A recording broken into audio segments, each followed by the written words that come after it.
CM Shivraj Singh Chauhan ने कुंभराज की आमसभा में कहा कि कांग्रेसी कहते हैं कि ये प्रदेश की भविष्य का चुनाव है। दरअसल ये कांग्रेस नेताओं के बेटों के भविष्य बनाना चाहते हैं। एक राघोगढ़ में अपने बेटे के लिए लगे हैं, वहीं दूसरे कमलनाथ छिंदवाड़ा में अपने बेटे का भविष्य बनाने में लगे हैं। सीएम ने कहा कि नवरात्रे चल रहे हैं, माता से यही कामना है कि अगर जनता के जीवन में कुछ कष्ट लिखे हों तो वो मुझे दे देना और मेरी खुशियां उन्हें दे देना। ये कार्यकर्ताओं में गदा भेंट किया है। मैं ये विश्वास दिलाता हूं कि आतताइयों और कांग्रेस की लंका उस गदा से ध्वस्त कर दूंगा। सीएम शिवराज सिंह ने कांग्रेस के साथ साथ आए आम आदमी पार्टी पर भी हमला बोला। चांचोड़ा से भाजपा की बागी ममता मीना प्रत्याशी हैं। सीएम ने कहा कि एक आम आदमी पार्टी है, उसके तो सभी नेता जेल में हैं, इतने भ्रष्टाचार किए हैं। सीएम शिवराज को जेल के कुंभराज पहुंचे। वे कहा कि चांचोड़ा विधानसभा से भाजपा प्रत्याशी प्रियंका मीना के समर्थन में सभा लेंगे। सीएम दोपहर 2 बजे हेलीकॉप्टर से कुंभराज पहुंचे। यहां भाजपा नेताओं ने उनका स्वागत किया। उन्होंने सबसे पहले कुंभराज स्थित चुनाव कार्यालय का उद्घाटन किया। इस दौरान बड़ी संख्या में भाजपा नेता और कार्यकर्ता उपस्थित रहे। नहीं भैया कर करके मरे जा रहे हो तो बोल ही नहीं रही। बदलाव आया कि नहीं? क्या बदलाव आया?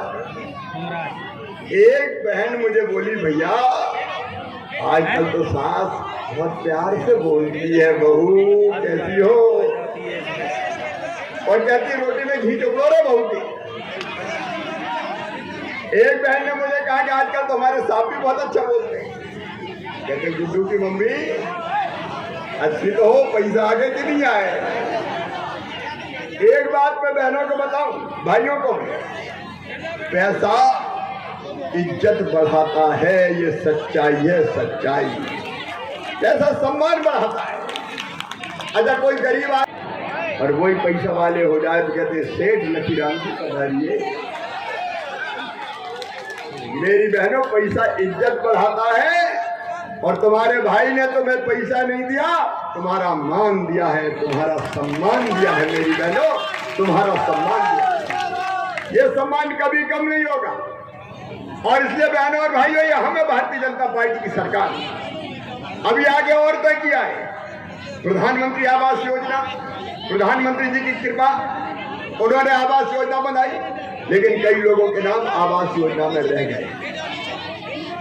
अब आप बताओ मेरे बहनों और भाइयों, हर गरीब का पक्का मकान बनना चाहिए कि नहीं? जोर से बोलो।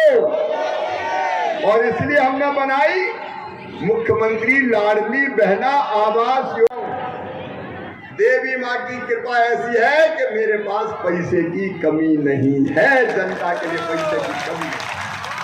और इसलिए बहनों इंतजाम कर रहा हूं, 1250 से बढ़ा के 1500 करूंगा पहले, फिर और इंतजाम हो गया तो 1500 से बढ़ा के करूंगा 1750 और इंतजाम करूंगा, 1750 से बढ़ा के करूंगा 2000 और बढ़ाऊंगा, फिर करूंगा 2250 और बढ़ाऊंगा, फिर करूंगा 2500, फिर करूंगा 2750 और अंत में बढ़ा के करूंगा कितने?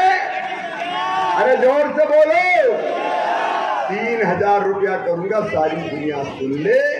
मेरी बहनों, आंखों में आंसू नहीं रहेंगे, ये संकल्प है तुम्हारे भाई का। और लाडली बहना योजना के बाद, अच्छा मैं जरा शांत रहे बहनों, मैं तुमसे पूछ रहा हूं, बताओ लाडली बहना के बाद जिंदगी में बदलाव आया कि नहीं? बेटी की आंखों में आंसू नहीं रहने दूंगा, उनके चेहरे पर मुस्कुराहट लाई। आज हमने बेटियों की पूजा की और ये पूजा संदेश है सारे मध्य प्रदेश को कि माँ, बहन और बेटी के सम्मान के बिना कोई सुखी नहीं हो सकता। नवरात्रि में मैं कह रहा हूं, जब से मुख्यमंत्री बने, भारतीय जनता पार्टी की सरकार बनी, कितनी योजनाएं बनाई। 2006 में बनाई लाडली लक्ष्मी। और लाडली लक्ष्मी क्यों बनाई?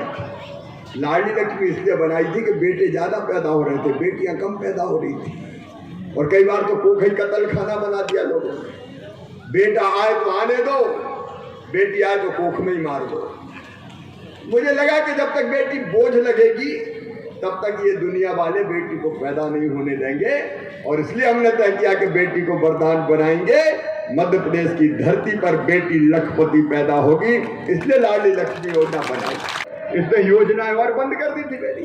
मैं आज सावधान करना चाहता हूं बहनों और भाइयों, जब ये कांग्रेस आई तो इन्हें बहनों की संबल योजना बंद कर दी। हम तय करते, हम करते अपना परिवार समझ के बेटा बेटियों की पढ़ाई की व्यवस्था।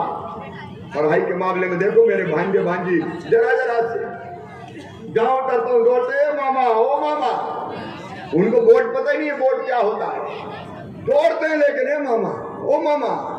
और कई तो माँ की गोद में जरा जरा से रहते हैं, नाक पहुंचे करो मामा ओ मामा ओ मामा। ये मेरे और मेरे भांजे भांजी के संबंध है, इनकी पढ़ाई में कोई बाधा नहीं रहने देंगे। ये परिवार की सरकार है और इसलिए 5वीं पास करके 6वीं दूसरे गांव जाए तो साइकिल, सरकारी स्कूलों में किताबें निःशुल्क, 8वीं तक यूनिफॉर्म। तो मामूली कर सकता, कौन करेगा बताओ, घर का कोई। और 12वीं में अच्छे नंबर लाए तो मामा लैपटॉप दिलवाता है। कमलनाथ ने मेरे भांजे भांजियों के लैपटॉप छीन दिए थे, अब लैपटॉप फिर चालू रहे, भांजे भांजियों पढ़ते रहो। और अगर हायर सेकेंडरी में अपने गांव में सबसे ज्यादा नंबर लाए तो एक बेटा और एक बेटी, दोनों को मामा ने स्कूटी दिलवाई, स्कूटी, ताकि स्कूटी पे बैठ के कॉलेज जाए। अच्छा मेरे 2 ही काम हो गए। जैसे माँ अपने बेटा बेटी को मनाती है तो कहती बेटा मान जा, तुझे टॉफी दूंगी, तो मैं भी करूँ बेटा बेटी पढ़ो तो मैं स्कूटी दूंगा, तुम्हें लैपटॉप दूंगा। इस बहाने बच्चे पढ़ तो लेंगे ढंग, जो मामा से स्कूटी लगी तो अच्छा पढ़ो। और अभी तो हमने दी थी एक, अगली बार 3 बेटों को एक स्कूल में 3 बेटियों को स्कूटी दी जाएगी। पढ़ते रहे मेरे बेटा। और बेटा बेटी के मम्मी पापा तुम भी सुन लो, ये मामा का वचन है कि अगर अपनी मेहनत से बेटे बेटियों का एडमिशन मेडिकल कॉलेज में हुआ, इंजीनियरिंग कॉलेज में हुआ, IIT में हुआ, IIM में हुआ, प्राइवेट में हुआ, चाहे सरकारी में हुआ, मेरे भाइयों और बहनों सुन लेना, फीस चाहे कितनी भी हो,